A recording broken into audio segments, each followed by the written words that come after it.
Hello বন্ধুরা, আমি প্রীতম নিয়ে চলে এসেছি আরও একটা নতুন ভিডিও। মধ্যাঞ্চলের প্রতিমা দর্শনের পর আমরা চলে এসেছিলাম বাগবাজার। তোমরা দেখতে পাচ্ছ বাগবাজারের অপূর্ব সুন্দর প্রতিমা, অপূর্ব বিশাল বিশাল আকৃতির অলঙ্কারে দেবী সুসজ্জিত। এখানে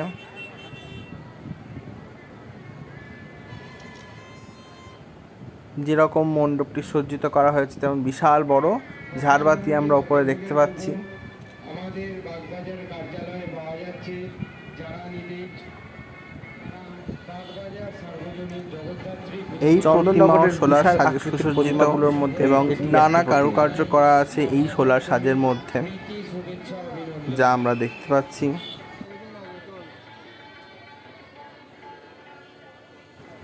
বাগবাজারের প্রতিমা দেখার পর আমরা চলে যাচ্ছি তালপুকুর ধারের প্রতিমা দেখতে।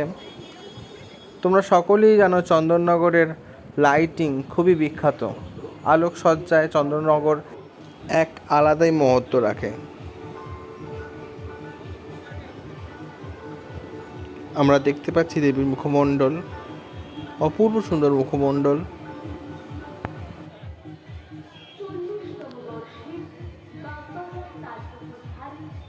এবং মুকুটের মধ্যে আমরা দেখতে পাচ্ছি নটরাজ শিবকে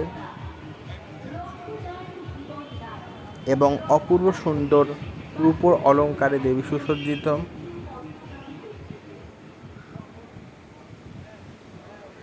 এরপর আস্তে আস্তে আমরা চলে যাচ্ছি অন্য একটি মণ্ডপ দর্শনে।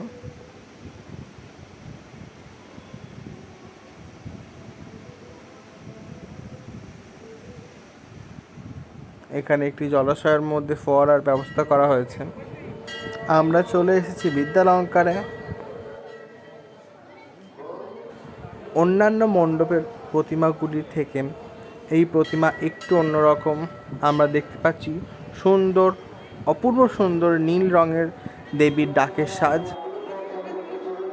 এর আগে আমরা যে কটি মণ্ডপের প্রতিমা দেখেছি সবারই সোলার সাজ, এই দেবীরই নীল রঙের ডাকের সাজ আমরা দেখতে পাচ্ছি এবং নানা রূপ ও সোনার অলঙ্কারে দেবী সুসজ্জিত। বিশাল আকৃতির প্রতিমা, অন্যান্য প্রতিমাগুলোর মতনই।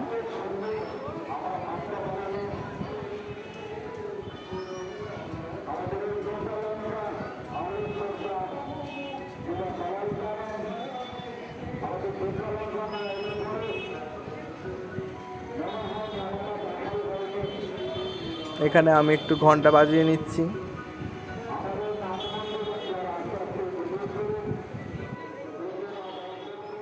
আমরা দেখছি বিদ্যালঙ্কারের প্রতিমা।